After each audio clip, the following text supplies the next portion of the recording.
Let's get started. This is the third session of our Expanding Your Horizons webinar series. Planning, designing, and executing online chat focus groups, online intercept studies, and live event research. The webinar presentation will be provided by Dan Weber. As President and CEO, Dan has grown itracks into a specialty online qualitative software and market research services firm. Dan attended the University of Saskatchewan, where he obtained a Bachelor of Science degree. He then acquired the practical knowledge of traditional market research while working for a management consulting firm. It was while working at this firm he conceptualized the idea of taking traditional research methodologies online. In 1996, Dan founded itracks, a pioneer in online surveys and online qualitative software. Dan has since built itracks into the leading qualitative software provider that it is today. Dan has been instrumental in facilitating many of the world's leading research agencies, moderators, and brands to use and co-create itracks' qualitative platform. Dan's passion is bringing value to clients through innovation. Go ahead, Dan. Well, thank you, Garnett, and thank you everyone for joining me today. Tonight I have the pleasure of speaking about a product that I am particularly passionate about. It's something that I personally was involved in building a long time back and has gone through many reiterations. So indeed something that we wanted to bring forth again as part of our discussion in expanding your horizons. I think in light of recent events and many organizations and end clients who are looking for alternative ways to do research and new options, I really wanted to bring this product back to the table and just have people kind of relook at what text chat is all about. It's really a special product, actually, and I think it doesn't get the attention it needs, because in part because I think when people are looking at moving from what would be considered traditional methods of research, they often migrate to a product that would closely or most mimic that, and that would be the video cameras and everything. And nothing wrong or nothing different about that product, but there's certainly something that may be missed if you're not looking at alternatives as well. So today I'm going to go through a little bit of the history of text chat and kind of how it was born and why it's effective.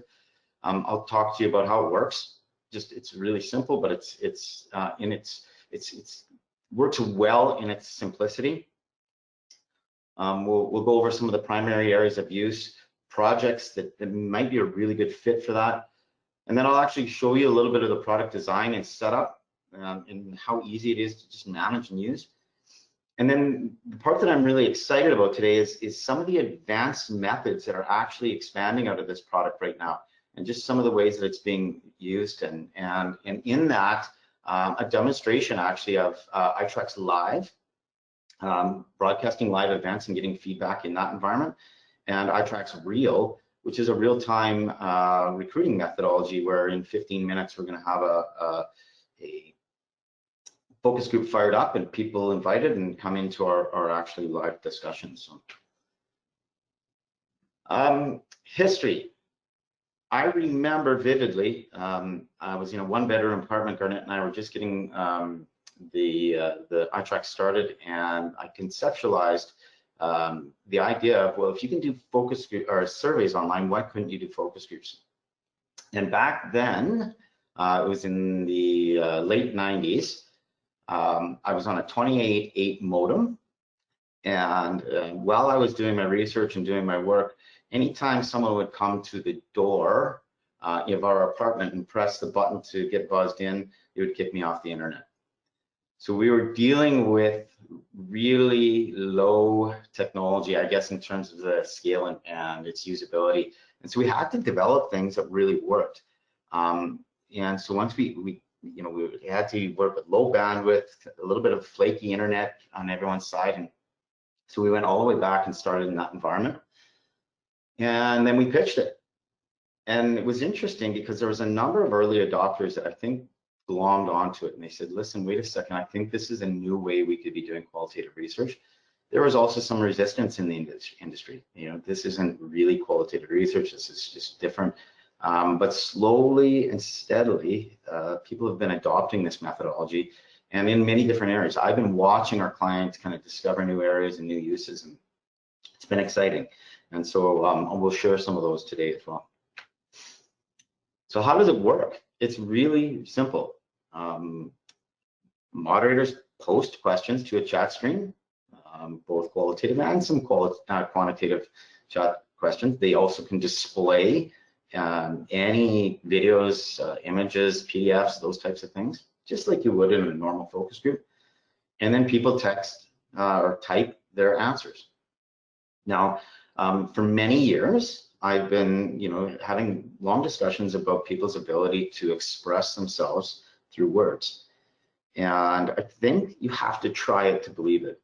I've been obviously going through some of the news and some chat feeds and people discussing things as of late. And obviously there's some very passionate discussion through text. And it is clear, you can tell what people are thinking and saying. And I think that's what people have found once they worry a little bit about not being able to see people's face and necessarily their emotions. But I think once you try it, you gain an understanding that, that these people are emotional and they can show that and prove that emotion through text. So that was the participants interface. This is the moderators interface. So similar, but you have all your controls in this environment. So all of the abilities to simply post questions to the chat stream in your moderators guides that you've set up, display, it'll look a little different from a participant's point of view, and I'll show you that, but display websites, video, that type of thing. And then of course, everyone has the ability to type and show those answers. So I will, like I said before, once we get going into the program, I'll switch us over and we'll have a look at both the moderators and the participants' point of view. Before we get into kind of the gist of how it's being used, I'm actually going to, I'm going to get a recruit started. I know this seems odd, but Itrex Now, we've been using this quite prevalently as of late. When clients or people have an immediate need, through integration, through a technology that we've developed, we can actually move people into a group in very short order. So what we've done, we've actually set up a screener survey, and we're going to actually move people into our group right now. So we can use multiple sample sources, and the rescreening and final selection can take place in the waiting room. And I have a tech support person that's going to be taking people in and going to be managing that for us today. So as I said before, we're going to, we've got an integration survey, and Troy, who's just informing that it has been launched. So we've just launched that survey, and we're using Protégé DIY sample today. And Troy's going to be welcoming people. So this was the introduction to the survey. It's just said, can you help us? We're going to do a live demonstration today. Can you help us do in this little focus group? We're going to give everyone $10 gift card for being part of it. And there was a few other demographic questions that we're going to carry over so that we understand a little bit about the people that are going to be joining us today.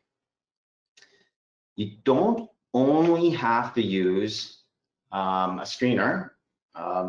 The mechanisms for bringing people into qualitative exercises has really advanced. And so a new method where we're bringing people to qualitative events is what I call web intercept.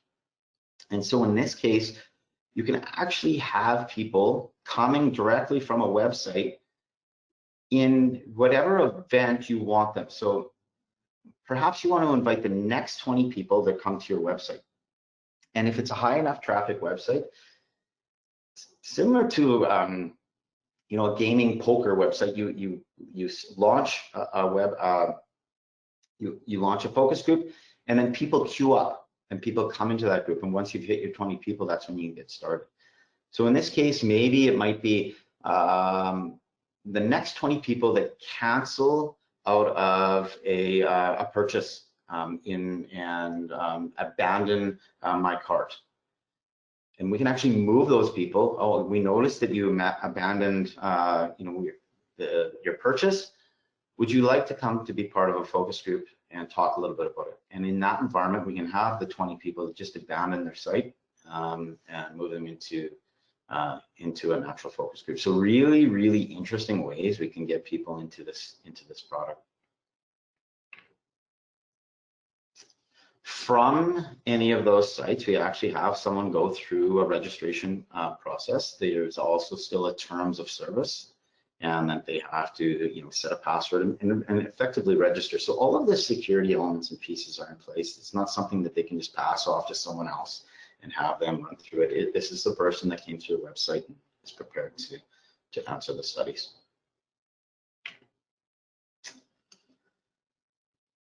So let's talk a little bit about primary areas of use. Really, we're seeing concept testing is a big use. Maybe you have an engineering team that's considering a number of different concepts at the early stages of development of a product. This is where people will quickly bring together a group, push them into that environment, and have them go through each of those concepts and give that immediate feedback. So we're seeing a lot of people testing video advertising now. Obviously, there's a number of people that are watching, more and more people watching video and watching TV, and certainly a number of people are coming in with a few versions of different advertisements and having people review them and give it feedback. With so much purchasing moving online, a significant number of people are coming to us and saying, Dan, I need to test these new versions of our websites. Give us some insight into which ones we should be run, which edits and changes we should be making on the fly. And again, something that needs to be iterative, that really kind of works with that development and your web designers and proving out the best results. New programs that are being launched, new processes, government agencies trying to get things done. Lots of interest in those areas, just having people going through websites and understanding kind of the processes to just making sure that it works, right? And that it's easy for people to manage. And then one of the exciting things that I'm going to show you today is a lot of work around actual live event research. So the ability to be running a video stream of any live event and having people giving feedback on that live event. And it's something that's, I've had the pleasure of being involved in as of late and recently. And it's really, really exciting research and seeing, how people are reacting to what's taking place. And with so much remote training and testing that's having to take place as a result of being often in our homes and in different environments, there's a lot of interest in testing training environments and programs as well. So those are some of the primary areas. There's some offshoots. Really anything that we typically do qualitatively, we can do in this environment as well.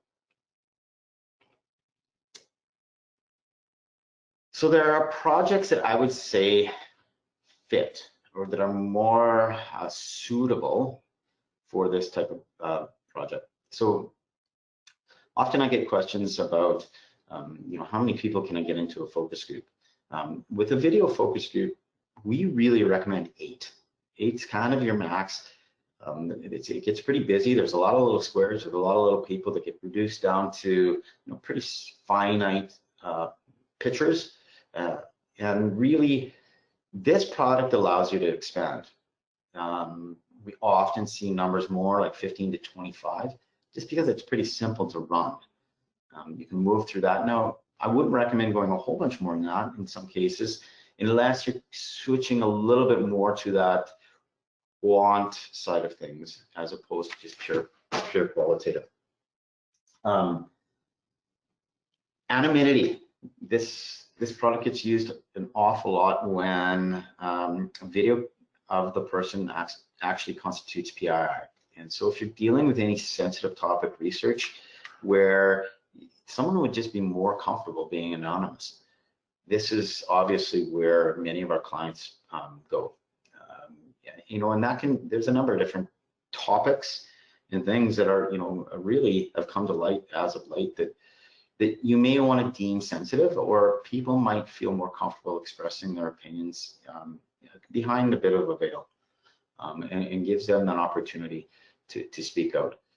The other area where I've heard researchers speak to me about is they feel that there's less of ability for someone to necessarily dominate the conversation in this environment, because you have that anonymity and that you're in your own space, you're in your home, you know, there's something about not necessarily being on that camera that is less intimidating. And so people that might necessarily be a little more shy are able to express themselves in this environment quite well. Emerging markets is another area where we're really seeing this expand. It's a natural first step.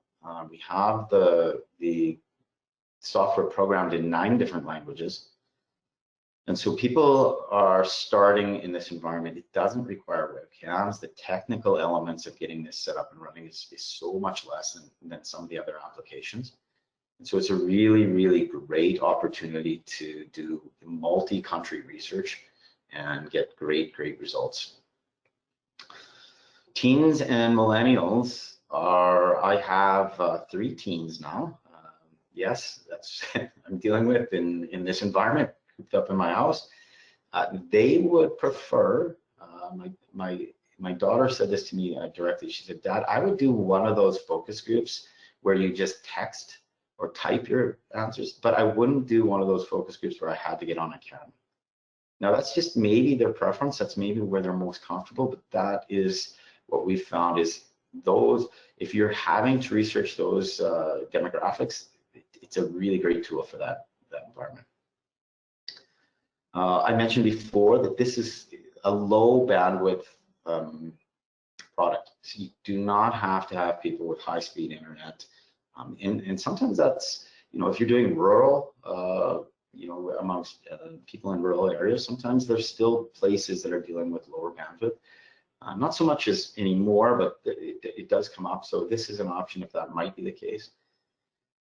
Non-tech savvy crowds, you know, getting the camera working, getting speakers working. We've all experienced it. We've all had to go through it. And, you know, even just in switching different products, sometimes it's a bit of a rigmarole just to get that all working. This is a pretty simple product to use. It just, you pop it open and away you go. And then quick turnaround projects. Like I said before, we're going to be showing people coming in 15 minutes. I look over and see that there's some people coming in already. But if you really need to turn something around quickly, I can show you how quick it is to set up and get going. And you can really have any type of anything that you need reviewing done right away. So there are some things to consider when you're choosing this product, just to make sure that it goes in well. So really building out your moderator's guide in advance. I recommend to all researchers to get a sheet of paper, get it in Word, get it in Excel, and kind of work through your moderator's guide just like you would in for a traditional group. Work with your client, talk about what you want to achieve, and get that down on paper. You will also want to plan the recruit to aid the objectives. Really think about the methods that you're going to use or that you want to use.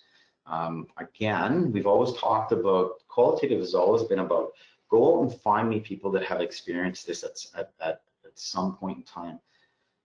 We really can start thinking about different objectives now when we can bring people in directly. So it's less about a recall event. I experienced this in this way, and more now about, well, I'm in this environment, talk to me about it. And that really changes kind of perspective. We may not be necessarily going out and saying, okay, well, I want 10 females, and I want 10 males, and I want, perhaps we're just going to actually take the next 20 people that come through this, and then after the fact, we're going to review those pieces. I realized very quickly that 18 out of 20 people are female that are coming to my website, and this is what they're looking for and what they're doing. So it's kind of almost a little bit of a reverse from that recruit standpoint. Preparing your visuals. This is a big one. Getting all of those pieces in place, getting them into the system, and getting them uploaded. It's funny because even the same file format in terms of what it looks like and how it's used can be mammoth in terms of bandwidth, size, and so on. So doing a little bit of work in advance and getting your visuals and what you want to present ready and upload it into the system is really something you want to do to kind of prepare yourself properly for it. And then we load and test. We get everything loaded, we get the mod guide up, we get everything, and then I say, you know what, run it with a few of your colleagues. Have them log in as participants, and let's just show what's going on and work that way. It's a really great, if you've never done these before, it's a really great way to just have people go through your presentation and just be comfortable using the software.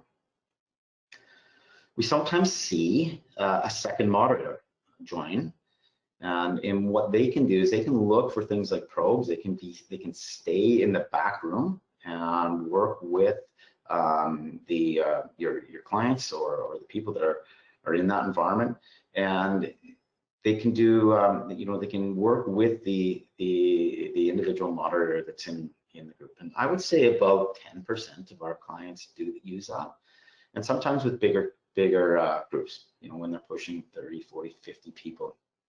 In some of those groups, we'll see that. And then decide in advance on the waiting room and backroom management. So in some cases, you can do some further screening in that environment, and that's where we see happening and what we're doing today. But just how you're going to manage it, how you're going to move people, all that type of thing. So if you have those things in place, that's really what is useful. So before we jump over, just looking at, there's still some people coming in. Before we jump over, I want to speak a little bit about the live event research that we're seeing take place as well.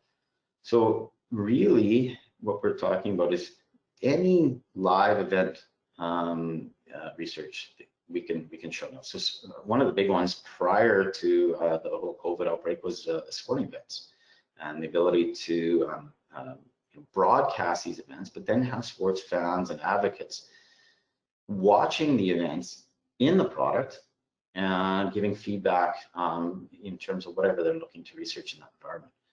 Another big one is political debates. We have obviously a major election coming up. There's going to be a lot of discussion about both debates and speeches and so on, and having people rate those in that environment.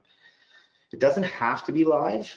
Scheduled TV events is just as good as long as it can be viewed. People can give feedback in that environment. So even if it's something that isn't, it hasn't planned to go live yet, but you want to review it and get some feedback on how it might react, that's an opportunity as well. A big one, my son, my two sons are into gaming, and I'm quite, it seems quite amazing how many people will sit and watch other people play video games, but it happens, and there's big tournaments and events now, and certainly this is a major area of research that's come into play, and we're having a lot of interest in having people review these video gaming events. And then finally, things like concerts. So having people viewing them, getting feedback in that environment. So again, some of this is more prevalent now than others, but you can really kind of open up your mind as to what you want to show and get feedback. And then example, the live, I'll give you an example. We worked with Frank Maggot Research, and the NFL came to them and said, we want to test some new camera angles and just get some feedback on which ones we should be pushing or promoting to keep and which ones we maybe don't need. And so, fabulous example of how it can be used. We reached out to to people who had planned to watch upcoming football games, and we said, well, do you mind watching them in this environment? We're going to give you a little bit of incentive, and we're going to have you watch the games and give us feedback as the game is taking place. And so we broadcast the games. There were 6 in total. 50 people came in, fans of both teams. It was interesting. There was a bit of banter back and forth. But as the camera angles came in, they actually were talking about them, and people were giving live feedback and rating them. And the NFL was in the background watching this take place, and they just said that there's no way we would have gathered this information in any other environment. So a really, really interesting way to do that. So at this point, I'm actually going to see if I can. I'm just going to switch you over to an example here.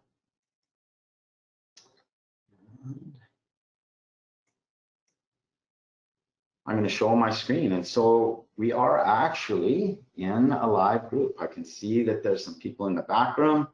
I can see that there's some people waiting in the waiting room that we've recruited since we started. And I've got my discussion guide pre-programmed, something that I can easily load. There's some controls down here where I can add questions.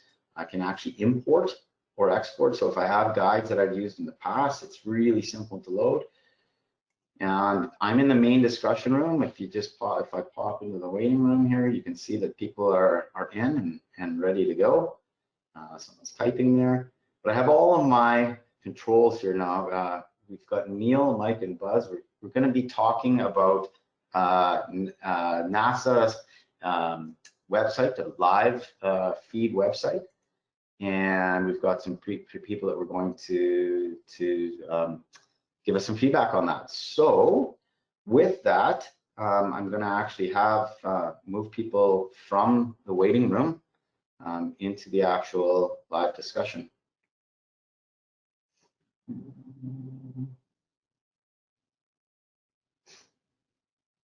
And here they're in there now. Perfect. And so I've got my 6 people that we've recruited. I'm just going to start by clicking buttons and getting having everyone introduce themselves. So as I mentioned before, I pre-programmed this guide. I'm just going to show you some examples of the multi-choice and the single-choice applications that we can do, and then we'll actually show the live feed and get people feedback on the live feed. So Carol from Michigan, Rachel from Alberta, and you can see down here the people that haven't responded yet. And I'm actually set up as one participant as well. So I'm going to switch over here just so I could give you a participant's point of view as well.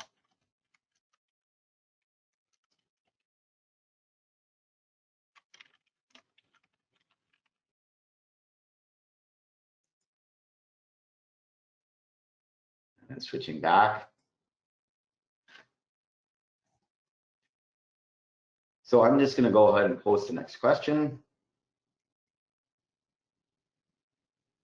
Now it's interesting. I am in this environment. I'm waiting for the options to come in.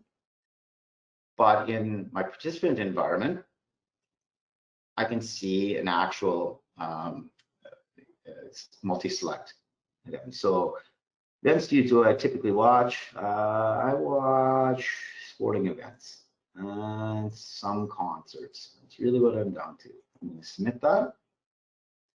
That's going to tell me what I've submitted and what others have submitted. Coming back to my moderator's view, it's going to start showing me what people have submitted. And it's also going to be building my chart in real time on this side. So I'm going to be able to see how people are responding to these questions. So again, it's just really simple to manage and run, and just something that the researchers are really finding beneficial in that environment. So I'm going to move on. So have you ever watched NASA live on YouTube? I'm going to close the questions to the other activity and answer this question.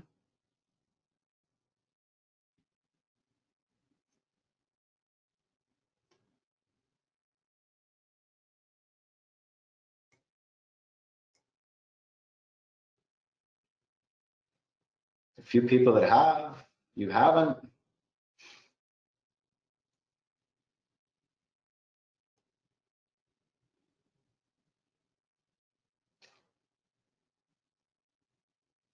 And so then finally, I'm just going to say, I'm going to show you, I'm going to close that question, move on. And then I'm going to show them the live stream. So this is where I'm going to post live stream. As a moderator, it's going to come up in a mosaic, just a small frame there. But it's much different here. And so we're watching Massive live stream now.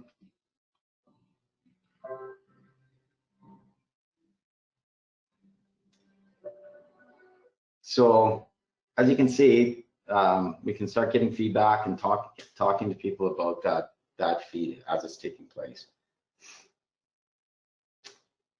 So just a really cool way to get that feedback. So in this demonstration, like I said, we've recruited 6 people in the matter of 15 minutes. We had them come in, we had them give feedback on that live stream and really talk about what you want to display or show. I'm just going to jump in here. The last few questions here and thank people. Oh, the GoToWebinar, the streaming, because it's streaming from Dan's computer to the GoToWebinar platform. Let's talk about this as well as we use Ribbon as a mechanism for providing the incentives. And so we can actually immediately provide those after the event. So one of the things that you've dealt with as an incentive provider over the course of time is the process of sending checks and all these types of things. Well, that's been automated as well now, and we can actually give these people the incentive right away once the group is actually taking place. So I'm just going to thank everyone, and I'm going to put them on their way.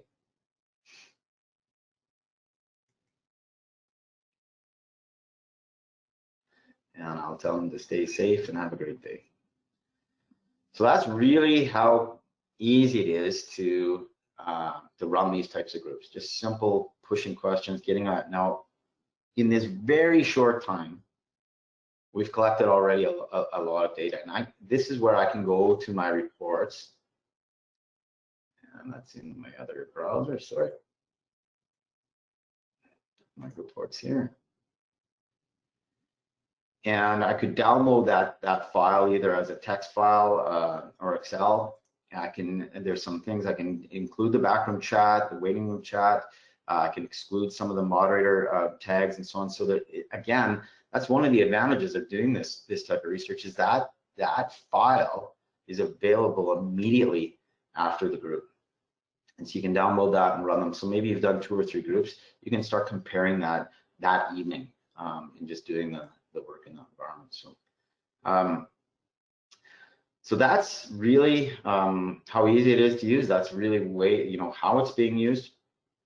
I know we wanted to leave some time for questions and talk a little bit about the product, but I think at this time I would love to just open up the floor to questions and just have a nice conversation about this option and speak a little bit about what other people have for ideas about using it.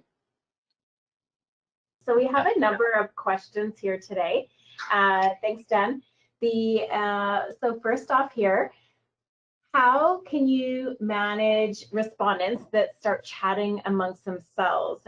Do you encourage the use of emoticons? Not, and why?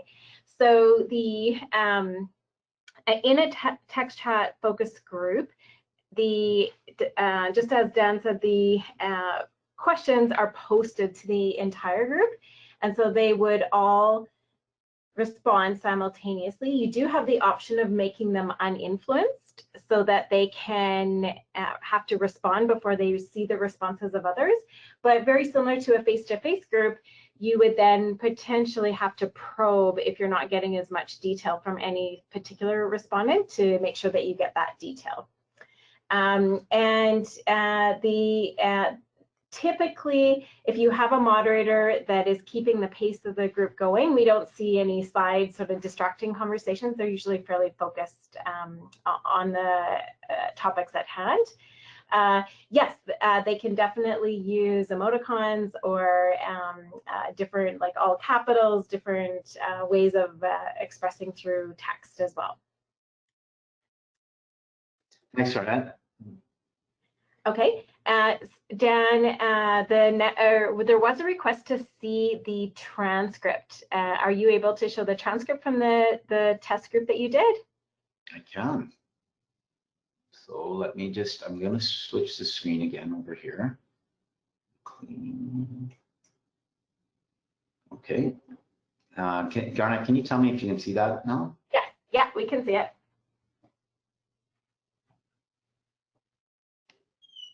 I'll do it in a Word format. Just going to take a second to download.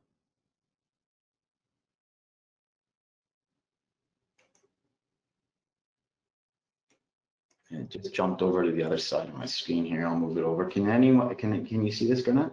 Yes. Yeah. Okay, so this is in a Word format. Obviously, you can set it up as an Excel, so it's more sortable. But this is what took place in the focus group. Some charts and some graphs. They're adjustable. We can do some work with that. But yeah, really, really simple and easy way to get that feedback. Great.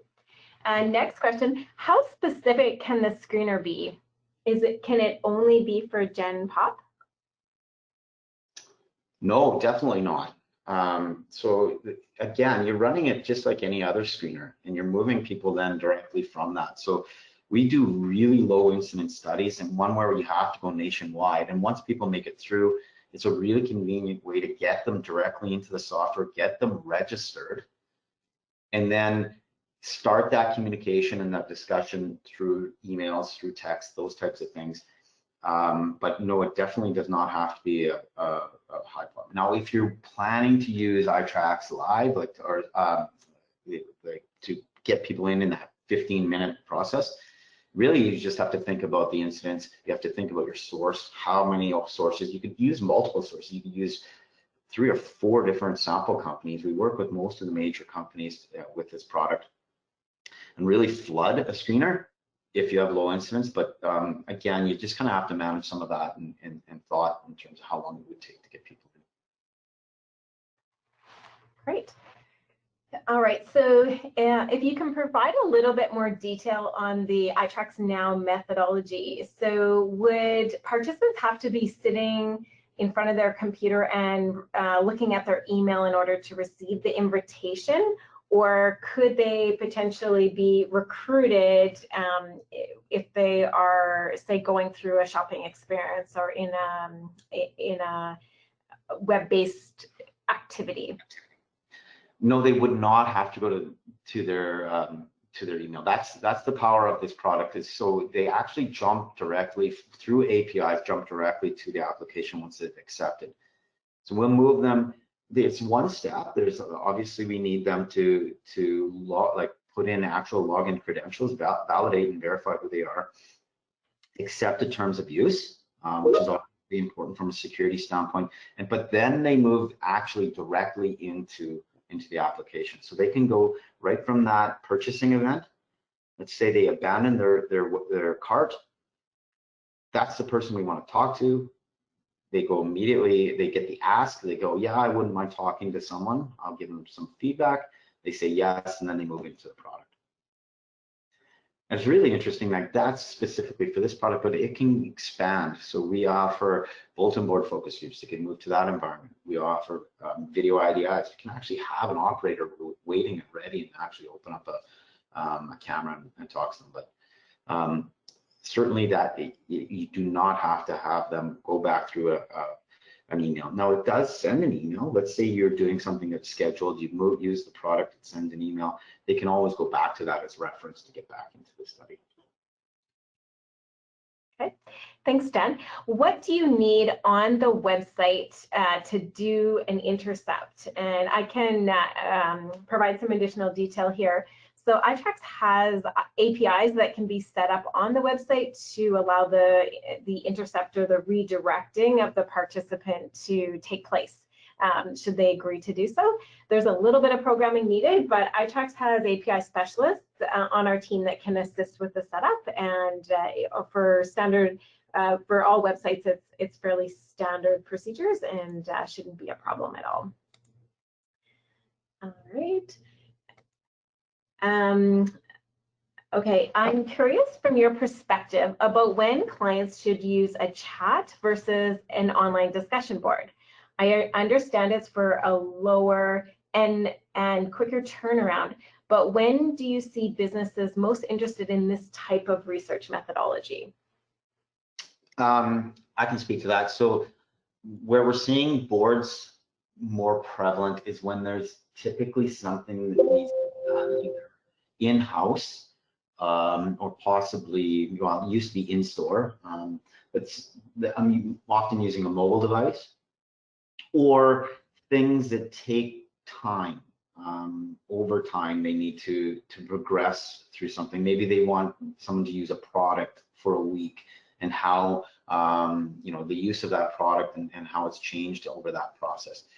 Whereas when we're really looking for things like, I have 2 concepts I need reviewed and I need the answer sooner than later, then people are coming to this product and saying, listen, I can get that in a matter of minutes using this type of application. Great. And a question about the types of people that you see typically recruited with these types of studies, would there be types of general population segments? Do you see any B2B studies? We do see some B2B studies. Again, I would, being a CEO of a tech company, I myself sometimes struggle with tech. And again, just some anonymity, and they seem to be very successful. We'll reach out to business partners and people and say, can you come in and talk to us about about your recent experiences and give us feedback in this environment, and it really works quite well. Yeah, I think it's with respect to the web intercept. So do you see the real-time recruiting more with consumer versus business to business? So far, yes, but I think it's, again, I encourage people to kind of open up their minds and like, let's say, for instance, you run an association of professionals, and within that site, you want to see how people are interacting with your web page, and so you may have professionals coming through that process and saying, listen, do you want to be part of something now? So it doesn't have to be, I don't think there's any specific demographic per se. It's just wherever those people are, you can capture them. Great. Okay. What is the typical size of online chat discussion groups? We see anywhere from 8 to 10, which would be, I would say, typical, to exercises where we see hundreds. And in those environments, they're looking at almost like a quali-quant application, where we know we're going to be asking polling questions, and we feel like we want some semblance of representativeness of that population. And so we'll bring in some heavy numbers, and a lot of that discussion will end up being quantitative in nature as well. But you do then have the flexibility of getting into qual. So it really does vary, and you can afford to do that in this product, where you simply can't have 50, 60, 100 video cameras up in one place and asking those types of questions.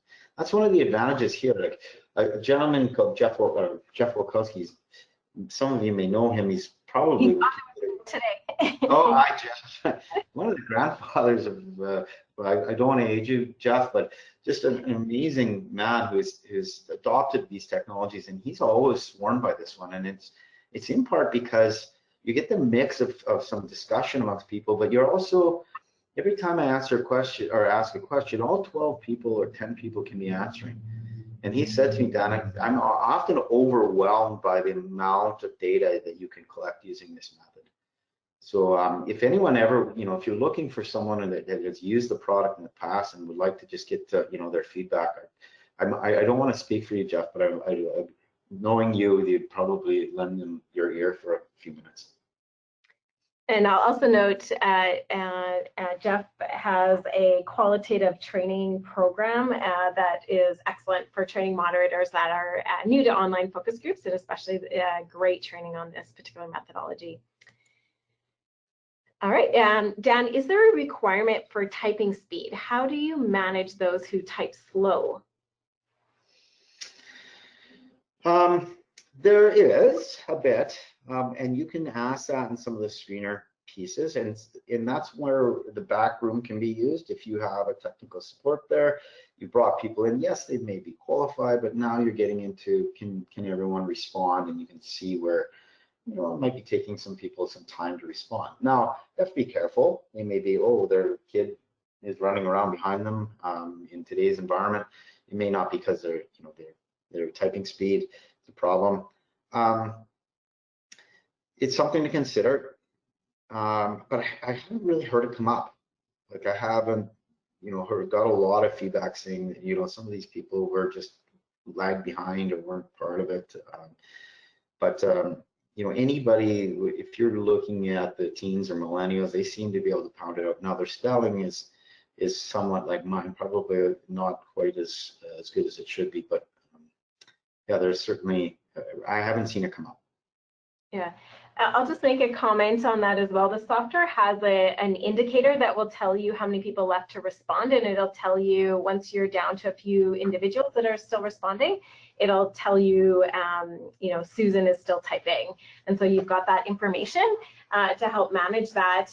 But typically, keep in mind, if you have a video group or a face-to-face group, you have to give everyone a turn to fully say their statement or their position, where there's an efficiency with this text methodology in that once you post the question, they're all typing simultaneously, thinking and typing the information simultaneously. So if you have a slower typer, they get started as soon as you answer the question, hopefully, and so you're because they're doing it simultaneously, you're not having to painfully wait for them to type out their whole response because everyone's typing them at the same time. All right, so can you provide a little more information about how you facilitate watching live events? Okay, so in the NFL's case, they provided actually live access, like the access to the games to the participants. So we arranged that. So we found people that planned to watch the game. We said, do you mind watching it here? We posted the login. And each of them had their own username and password to log into the actual event. And so when the time came, we post the login page, everyone logged in, and then everyone was watching that game simultaneously. So there would be some work. Your end client or the people would have to arrange if there's viewing rights and those types of things. You need to think through that. Some things are public, like the NASA website, but you'd want to work with your client about kind of access and how people see it. Yeah, and just so people understand, all of the links to the live events, all of the media, everything's programmed into the software in advance, and so the participants actually viewing the live event in the whiteboard area of the software. All right, Dan, how do you pay participants after the group? So we use a great partner called Ribbon. And so we can give people options either through PayPal or what we do is we give them we can also give them a number of options for a card, like an Amazon digital card, anything from Starbucks to Target. It's got such a great amount of options that people can redeem that. And so immediately after, we work with the client to determine who they should be compensated, and then we send them right away. And the amount of time and effort to deal with that is reduced quite a bit. We also do offer check distribution if there is a desire to send cash, but that is becoming less common. Yep. Okay.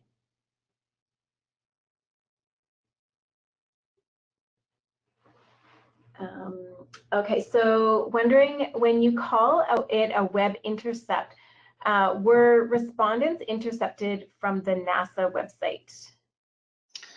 No, they weren't in this case. We actually used a screener survey and we went to the panel. We went to a protege panel that we use, which is a DIY tool that we can send sample to. And so Troy sent it to a general population study. However, if we were working with NASA in this case, we could put that queue or that API at the NASA website, and we could jump those people in the exact same way that we did with through the screener. Great. Can the online text focus groups be used for open-ended questions? Absolutely. Sorry, many of the questions would be open-end in this case. Like just once again, we kind of sped through things, and I wanted to show you a number of different examples, but in most cases, the majority are open-ended. And you're having kind of a full-fledged discussion about whatever you're presenting. Great. And how would the moderator do additional probing? Well, actually, can you still see my screen? Yes. So yep. I actually have my own chat. I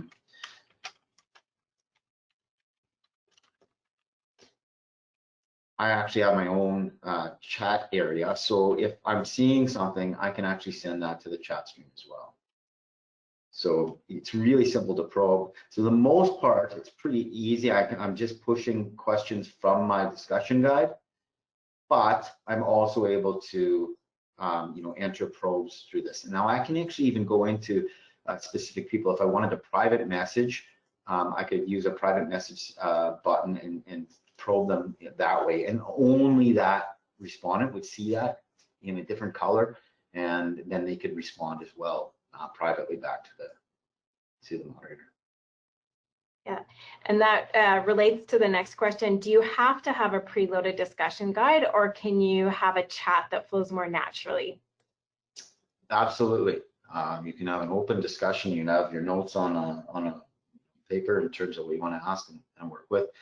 I think you'll find that some structure is useful, even just kind of setting the ground rules and so on. But after that, it's really just an open discussion about whatever you want to talk about. Okay. Why would you choose this method over a live online group? Benefits or drawbacks versus a live online group? Well, the ones where we're seeing it is anonymity is one, where PII is like, you can't have people seeing people's face because it's that constitutes maybe in health related studies. The technical pieces, not only for the participants, but sometimes for the viewers, the people that are planning to watch the groups. Not everyone can get their video camera up and running and working, and it sometimes can cause problems in that environment. There's very, very little as it relates to technical needs or support. In this case, it runs in a simple browser, all browsers. So that might be the case. And then the other areas that I spoke about is just target environments where, I can recruit. What we found is we recruit teens and millennials to do video focus groups. We have to aggressively over recruit because they say they're going to come and then they don't come. And for whatever reason that is, whether it's, it's by the time maybe I haven't done my hair, maybe I'm not interested in doing this, I'm not sure. But in this method with the text, it's amazing how many people show up. It just seems to be, for whatever reason, a much higher show rate. Do you accommodate to have chat groups as part of hybrid research? If so, can you give us some examples? Absolutely. So we do a number of these projects using the integration piece where people are doing maybe large tracking studies and they're finding trends in those tracking studies. And they're saying, listen, we want to pull out the 10 or 15 people that are responding in this way or are reacting in this way to to these major quant studies, and then they'll bring them over into these environments. Now, sometimes that wouldn't be in that real-time environment. They may be scheduled. Like, we notice you answered this way. Would you be willing to come to a focus group Tuesday evening and at this time? But there's a lot of that work taking place now where they're mixing methodologies and bringing this into play. If we're using the Itrex platform, do we have to provide our own sample and recruits, or is Itrex able to assist with that? Yeah, most certainly we are. We have years of experience in terms of finding people, sometimes some needles in the haystack, and we do work very closely. Many of the major panel providers use our software through this integration process, so we have a really close connection and all of the kind of security agreements in place and PII agreements with all the Donatas of the world, and so we can find those people for you, or it's very DIY. We'll talk to you about how you can manage it and use it yourself. Great. Okay, and lots of recruiting questions. So would the person conducting the research have to contact the sample sources, or would Itrex be able to coordinate that? Either. We can certainly coordinate that. If that's something that you need help with, we can jump in and help. Okay. Which is easier for participants, bulletin boards or this type of focus group? That's a good question. I don't know. I can't sit there and say one is different or better or easier than the other. I think each of them will serve their purpose in what it's more about the choice of research that you need to get done. Both are really simple products to use from a participant's point of view. I think people like this environment. They feel like they're part of something. They really, they know there's 10 other active people in that. When we did the football study, it was quite amazing how the community that was kind of built on the side, in addition to getting the research. The NFL representative was saying, this is a really interesting way to have people view the game. Like, you could have groups or people, or friends and family members and everything. So anyway, I think both options are easy. I think you just have to kind of choose the one that you need for the research, I think. Just a note from one of the webinar participants, they've used it with dentists and other healthcare professionals very successfully. Thanks for the comment there. Awesome. Okay. How do you space your questions in general? How much time do you allow between questions to let respondents answer? Well, Garnet, you mentioned that you can see people's typing and you have an indicator of how long it's taking. So, and it'll really be about the question itself. If you say, describe a day in your life now that COVID is here, well, that might be obviously a longer question, and you may want to leave 4 or 5 minutes for that. Whereas if you're simply asking something, give us your quick reaction to this. But the ability to see how people are managing that's helpful. And of course, when everyone's finished, you can move on to the next question. All right. Is this software available for use in Europe and in other languages? It is. So can you still see my screen there, Garnet? Yes. So here's the available languages for the this particular product. Oops, I just jumped off of it. Still having trouble there. Yeah. So you have many options in terms of running the software. Is the real-time recruit the only option, or can it be pre-scheduled? The majority of our work is still pre-scheduled. It's there's a ton of people that these are the dates and times, and that's the way the recruit has been managed. can you come at this date and time? And of course, that's how it works. And in most cases, like anything else, you're going to over recruit a little bit and work with the people throughout the process to get them there. The one advantage of doing things in real time is you ask them, can you be part of this right now? And those people have the time. They're there, they're willing, they're able, and yeah, you're not getting no-shows. You're not having to deal with guessing and how many people you need to recruit and so on. And you can set up a lot of in the same way you can set up some of the quotas in your screener, and through that process still manage to some extent who's making it into the group. Great. Okay, so we are at the end of our time today. I'm sorry we weren't able to cover all of the questions, 57 questions, so tons of great, interesting questions. Thank you. We will follow up with anyone who didn't get their question answered. We will be sure to get back to you. And as I mentioned, if you are looking for specific moderator training on this online methodology, Jeff Walkowski is a great resource. You can find out more information at www.onlinemoderator.com. And if you have additional questions about the software, feel free to reach out to itracks. This is the final session of our Expanding Your Horizons webinar.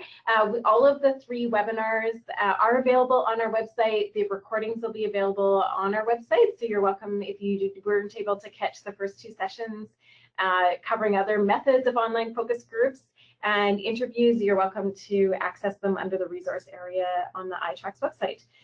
Feel free to reach out if you have any additional questions. Thanks everyone for joining us, and thank you, Dan. Thank you, everyone. I really appreciate you guys coming out and considering something like this. And please feel free to call me or email me, and we can talk more about it. Have a great week, everyone. Thanks. Bye.